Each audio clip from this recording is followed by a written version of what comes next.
और मोहम्मद वाले मोहम्मद सलावत।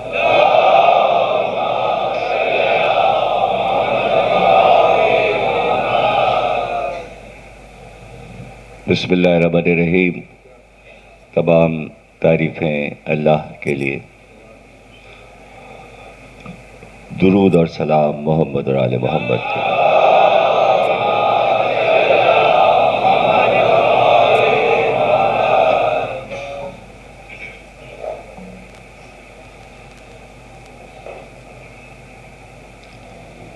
1429 हिजरी के अलविदाई अशरे की 7वीं तकरीर कसर मुसय्यब में आप हजरात समाअत फरमा रहे हैं। हज़रत रसूल खुदा के आखिरी लम्हात के मौजू पर हम गुफ्तगू कर रहे हैं।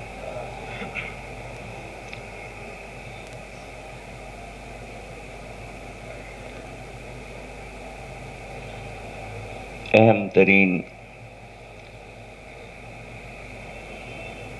जो बात हुई है वो यही है कि हर इंसान को इस बात का हक हासिल है कि वो सफ़र आखिरत से पहले कोई वसीयत करे। जिस ज़ात किरामी ने हर मुसलमान के लिए वसीयत को वाजिब करार दिया, तो उसको सबसे पहले यह हक़ हासिल है कि वो उसको सुन्नत बनाए। मैं कह रहा हूँ कि हर मुसलमान पर वाजिब है कि मरने से पहले वसीयत करे, ताकि बाद में वरसा में आपस में कोई झगड़ा ना हो। वसीयत का फ़लसफ़ा क्या है? वसीयत का फ़लसफ़ा इसलिए रखा दीन व मिल्लत ने और सरकार ने अल्लाह के कहने से, ताकि मरने वाले के बाद शर न फैले। वो ज़ाते गिरामी जो खुद ये चाहती है बाहुक्म इलाही कि कोई मुसलमान अपने बाद अपने अजीज़दारों में शर छोड़कर ना जाए और वसीयत करे, तो सरकार कैसे न वसीयत करते और कैसे शर छोड़ के जाते। जब तक इस बात को समझा नहीं जाएगा, मसाइल समझ में नहीं आएंगे। और याद रखिए, जिसको वसीयत की जाए उसको इस्लामी फ़िक़्ह की इस्तिलाह में वसी कहते हैं।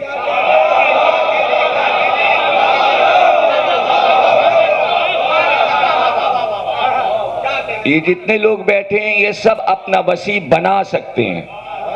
जिसको वसीयत करेंगे वो हमारा आपका वसी होगा। अब मुझे तारीख़ इस्लाम ये बता दे कि नबी का वसी कौन मशहूर है?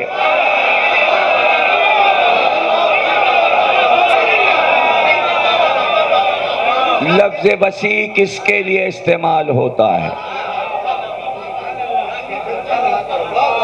सरकार ने कोई तो वसीयत की होगी,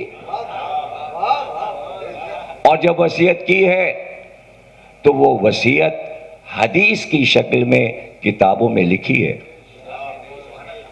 किसी ने इनकार नहीं किया इस हदीस से।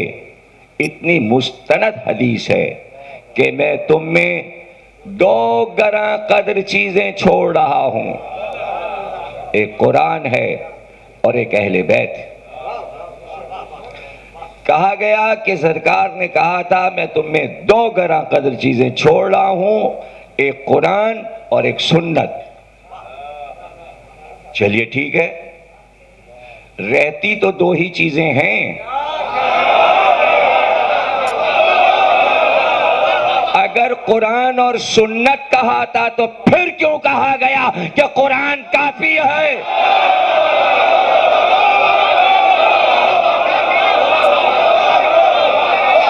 फिर सुन्नत से क्या इख्तिलाफ था?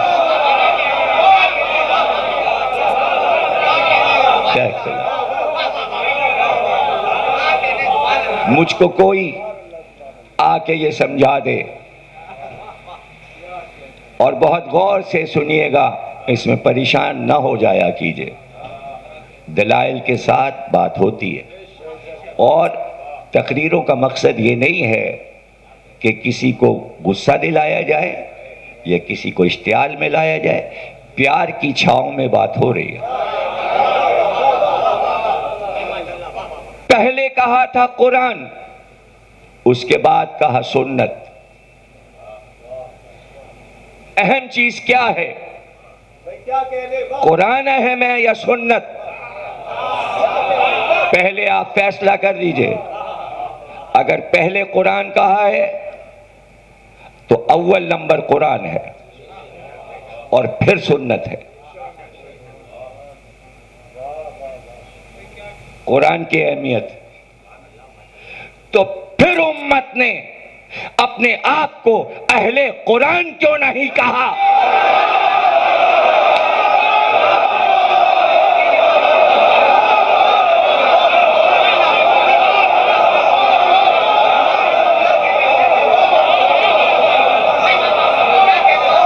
मुझे जवाब दे दे।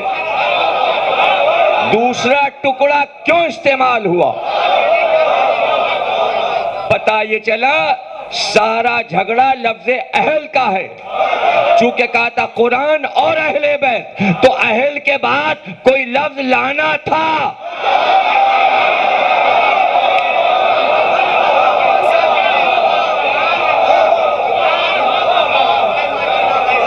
मुझे समझा देना,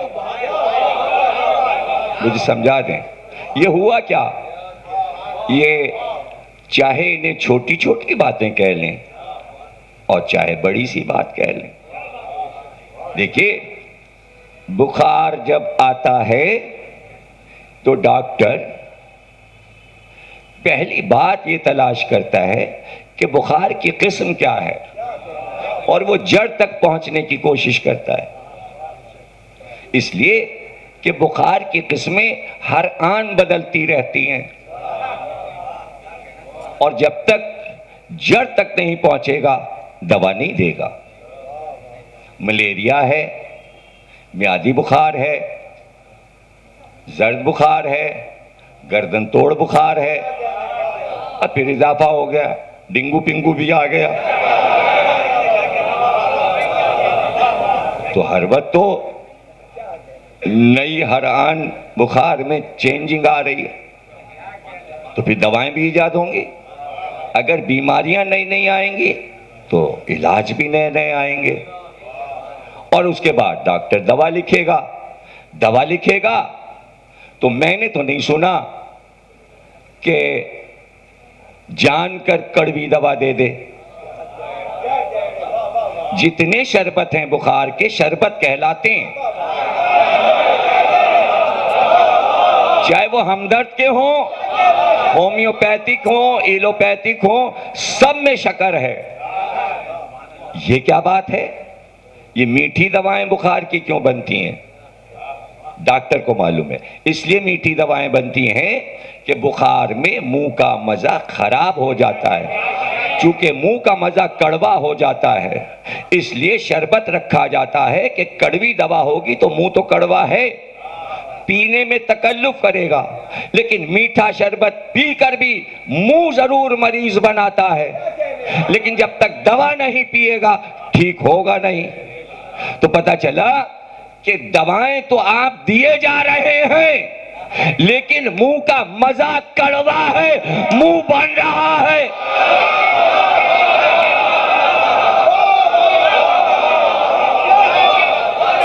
क्या करें?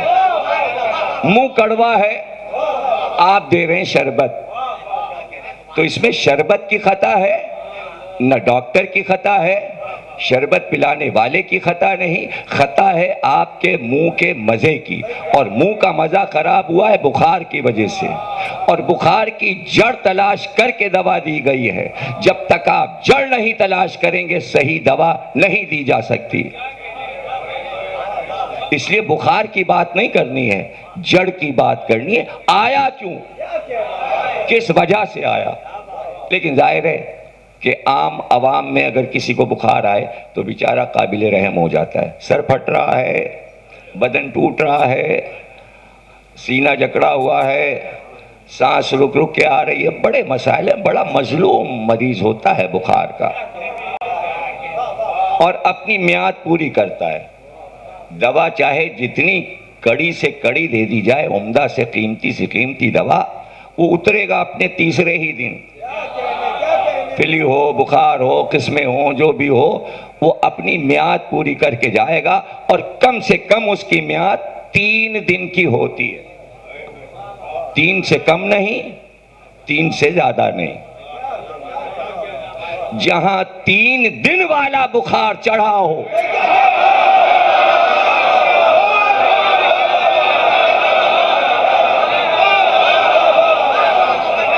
उतरना मुश्किल हो, तो बीमारी को तूल नहीं खींचना चाहिए, फिर उतर जाना चाहिए और जल्दी उसका इलाज कर लेना चाहिए। इसलिए कि बुखार फैलता भी है वायरस की तरह, एक से दूसरे को लगता भी है। इसलिए मरीज के करीब नहीं जाने देते, गिलास अलग कर देते हैं, बर्तन अलग कर देते हैं, तौलिया अलग कर देते हैं। भाई नाक पोछेगा, इस तौलिए में मत आप पोछिएगा, लग जाएगा। तौलिए अलग अलग हैं, गिलास अलग अलग हैं। वो दिन तो आए कि गिलास एक हो जाएं, बर्तन एक हो जाएं, तौलिए एक हो जाएं। और उसके लिए कोशिश ये कि ना आए तो अच्छा है, दोबारा ना आए, एहतमाम होता है। लेकिन ये तो अवाम के लिए, अरे साहब बुखार में है, प्यार आ रहा है, माँ को बेटे पे प्यार आ रहा है, रातों दिन खिदमत हो रही है, फुल्का खाएंगे, डबल रोटी खाएंगे, फुला चीज़ नहीं देनी, सकील ग़िज़ा नहीं देनी है। आया है बुखार, वारी वारी इतने एक इमाम ज़ामिन बंधे हुए, कहीं इमाम ज़ामिन नहीं बंधे हुए। दुआएं हो रही हैं, मस्जिद में दुआएं हो रही हैं, नमाज में दुआएं हो रही हैं। मुख्तलिफ जज्बात हैं मरीज के लिए, तो जज्बात तो होंगे, लेकिन ये आवाम के लिए। आर्मी में जाके पूछिए, आर्मी में जाके पूछिए कि अगर किसी कैप्टन जो कि ट्रेनिंग पर है, अगर उसे बुखार आ जाएगा तो क्या उस पर प्यार? कि कमरे में मच्छर आया कैसे, सफाई क्यों नहीं रखी?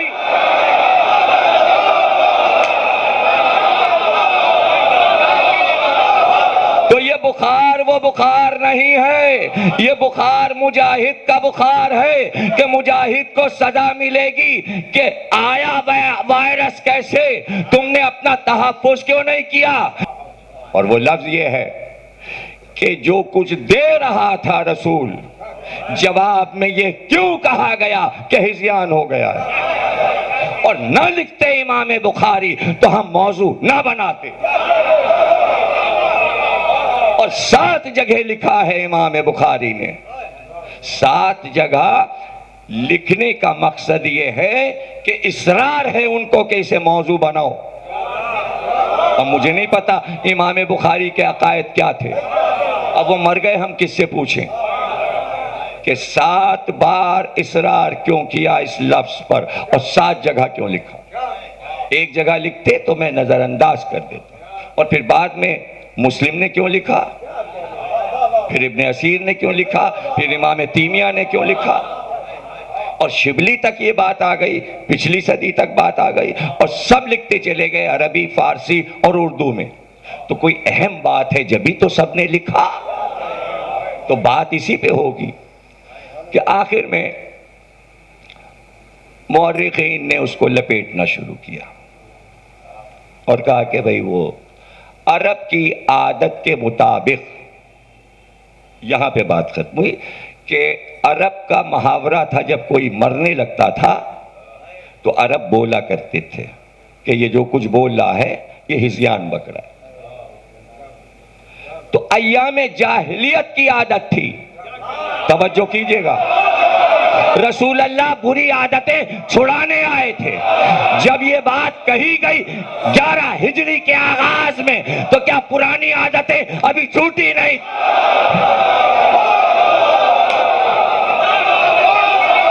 आदत पे बात कर लो, फिर आदत पे बात कर लो।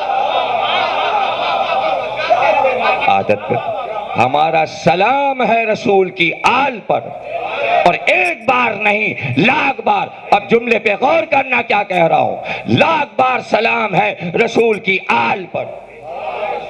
कि अगर नज़ा के आलम में माज़अल्लाह रसूल को हिज़यान हो गया, तो क्या पहली मौत है इस घर में ये?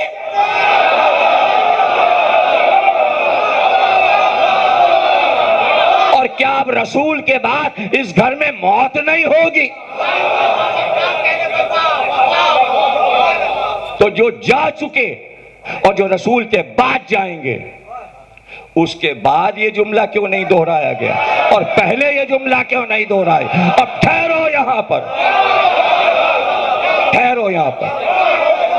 अगर अरबों की आदत थी तो ये अबू तालिब का आखिरी वक्त है, और रसूल अल्लाह कह रहे हैं कलमा पढ़िए बुखारी के मुताबिक। तो यहां तो रसूल अल्लाह को ये कहना चाहिए कि अबू तालिब जो कुछ कह